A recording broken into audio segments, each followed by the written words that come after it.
You know, I'm astounded with the ways this team continues to disappoint me year after year.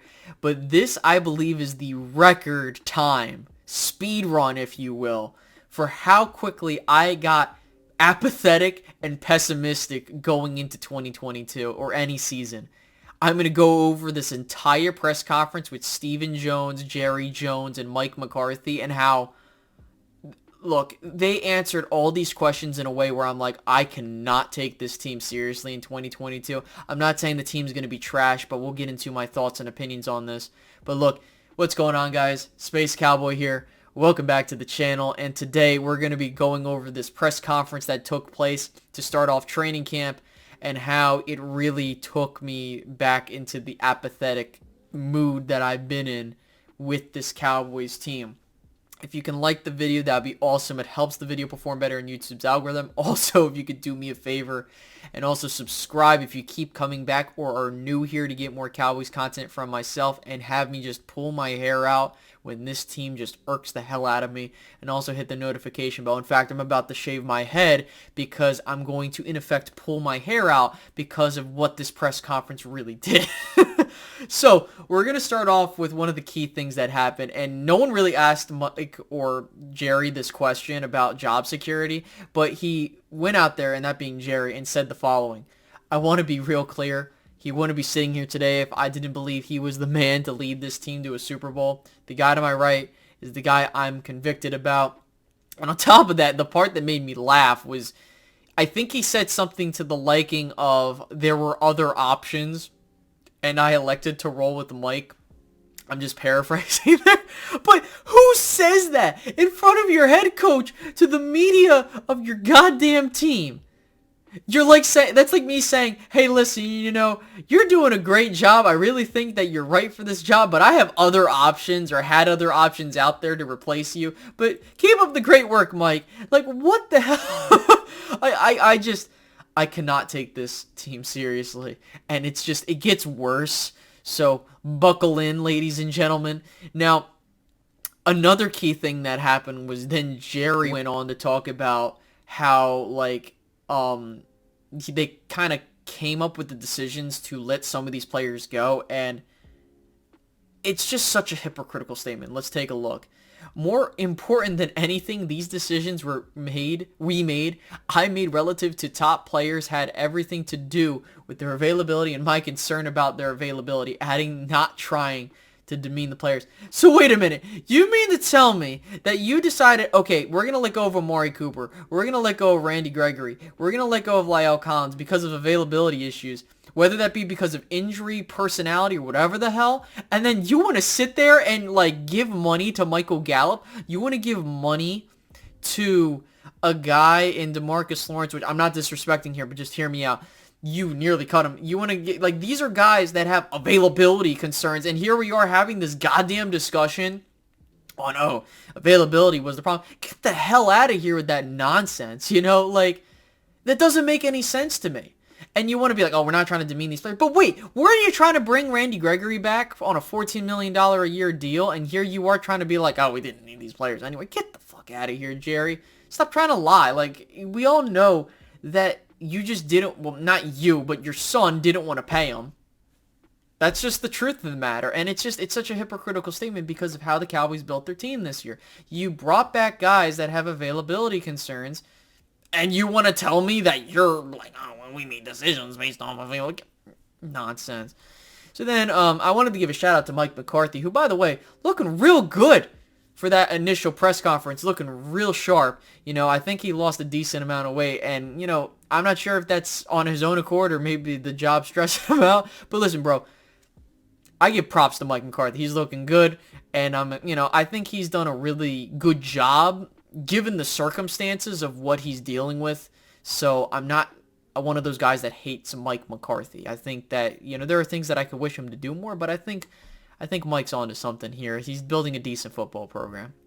Now, Mike went on to say, Jerry's comments are really in line with our conversations. Our conversations are about partnership, direction, and vision. He reiterated that his daily focus is not on narratives, but winning. And that's really true. I mean, that's something that Mike McCarthy has been resonating here in Dallas, whether you want to believe him or not. He has consistently said, hey, everything we do is about winning, and the players are starting to say it too. They've been saying it. And it's not like this Jason Garrett rah-rah nonsense where it's like, oh, we're going to try our best and all this other crap. No, it's an honest to God, like, hey, he has a vision and he's trying to stick with it. And it's not like this cliche crap. It's just, hey, everything we want to do is about winning, and we're going to try and build towards that. And that's exactly what's going on. So there's that. And, Mike talked about Micah Parsons and saying, like, oh, he's definitely going to make that next year jump. And we kind of understand that. Now, as we move forward through here, I hate to talk about this particular part of the press conference because, oh my God, I wanted to just wring Jerry's neck when he said this. And I have a bad feeling that his son convinced him on this. He said the following, okay? Cowboys owner Jerry Jones said he considers the team in better shape to make a Super Bowl run this season compared to this time last year. Points to Mike McCarthy and his staff and the makeup of players, both those who were here in 2021 and those since acquired. Oh my God. No. Get the fuck out of here. This team is not better than the 2021 team, and you cannot convince me otherwise. You mean to fucking tell me all that talent you lost and elected to move on from? You mean to goddamn tell me that this team, with all the goddamn question marks around the young guys, is better than last season? Sure, there were question marks last season about how the defense was going to look, how the offense was going to do, whatever. But no! They didn't do anything in free agency. They didn't... What? Jerry, stop. Stop. Just stop. Holy crap. Dude, I cannot with this guy. So then we move on, and Mike McCarthy actually laid out what he wants the team's identity to be, and he said the following: the team's identity is grit, discipline, and being fundamentally sound. And I completely agree there. That's something that I've been looking for this Cowboys team to do moving forward as we get further and further into the Mike McCarthy era. And this is going to be a huge year because you still have that Cowboys corporate culture that exists. But if you can get these types of key behaviors into the football program, I think you're set. And that's been something we've been missing, is this whole, we're going to go in and punch you in the mouth. Even if we get punched in the mouth, we're going to punch you right back. And I'm just astounded that, there's still this aura of Jason Garrett still around, and the whole, oh, we were scared to play, or that, whatever. I'm not buying this crap from Jerry and Steven. And, Mike is just trying to do the best he can. I'm not saying that Mike's the greatest coach, but I could tell you that he's doing a better job of building a football team than Jason Garrett did, and that's a fact. But now, we have to talk about Stephen Jones. For those that are new here, I absolutely despise Stephen Jones. I hope the worst for the guy. The guy's a stuck-up bitch. I hope that everything that terribly that can happen that doesn't involve anything that I would recommend to my worst enemy, well, I don't really care. Go to hell, Steven. He said the following about Dalton Schultz. So, obviously the Cowboys didn't reach a long-term contract with the franchise tag tight end and Dalton Schultz in this offseason. He said, well, I think we ultimately will. I think Dalton is going to be a long-term Cowboy here. Schultz embodies his team emphasis on availability. Get the fuck out of here with that shit. I just...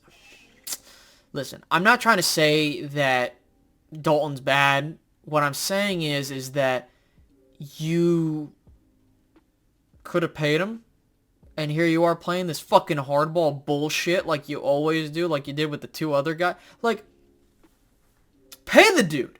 If you think he is the embodiment of availability and you like him that much, give the fucker his money, Steven. And this is why I cannot buy into this team long term, because this son of a bitch wants to do this shit. Then Stephen Jones has the unmitigated gall to go in front of the entire Dallas Cowboys media and knowing this is going to get shared everywhere in front of every single Cowboys fan, content creator, and you name it. He says, I feel like what we did in free agency, we feel comfortable with, and that we've helped this team get to a point to where, just like what Jerry was saying, We feel comfortable that we got ourselves a good football team. Oh my Christ. I feel like I'm living in a bizarro world, ladies and gentlemen. This guy, what the fuck makes you think that? You signed three outside free agents in free agency. A freaking wide receiver 4, a DN 3, maybe 4, and a fucking special teams running back. And you mean to tell me that made the team better? And you lost Amari Cooper. You lost Randy Gregory. You let go of La'el Collins, which, fine, whatever. Okay, I don't care. But you lose all these pieces, and you think your team... Oh my god, I cannot believe he said that with a straight fucking face. There's no goddamn way he believes that. And I swear to God, dude, if this team does better than last year's team, I will drink a bottle of fucking bleach. That's how confident I am that this team is not going 12-5 again. You didn't replenish the talent that you lost. And you're telling me you did enough to make this team comfortable and be like, yeah, we're good? Holy shit. Oh my God. I'm just looking forward to see what this camp brings for our young group. We certainly do have some dry powder if we need to use it. I've always said about cap space, it's where you've massaged it to that point. I mean, you can create cap space. You cannot have cap space if you want to have it out there looking like that to where you can create it when you want to. But I do think we're sitting in a good spot. One, to see what these young players can do, but two, if we need to make improvements to this roster and there's opportunities to do that, then we'll look at it. You can't make this shit up, people. Oh my God. I cannot believe that Stephen Jones went out and said, hey, listen, when you have the chance to get cap space, you should do it. And we have the chance to improve this team whenever we want to. But we're not going to do jack shit until we need to do it. Oh my Christ, I cannot believe that we are this fucked knowing that this son of a bitch is next in line. Holy shit. You cannot make this shit up. Jerry was talking about the goddamn cap. I'm about to lose my fucking mind with this team. And then you had fucking, Julio Jones go to the goddamn Buccaneers and they got Chris Godwin back. And it's just like, I just do not understand this goddamn team. And there's going to be something I'm going to talk about in another video that it's going to come out later today. And it's going to be about Cole Beasley possibly returning to Dallas. And oh my Christ. I get the whole you can add weapons and shit, but it's just the hypocrisy point. And we'll talk about that. I'm not going to go too far into that because I'm going to... Oh my God. Guys, I don't know what to tell you. All I could tell you is, let's just see what happens. I don't know. But, please like and subscribe for more. There's plenty more that I could talk about, but I can't. Have a great rest of your day, guys. Goodbye.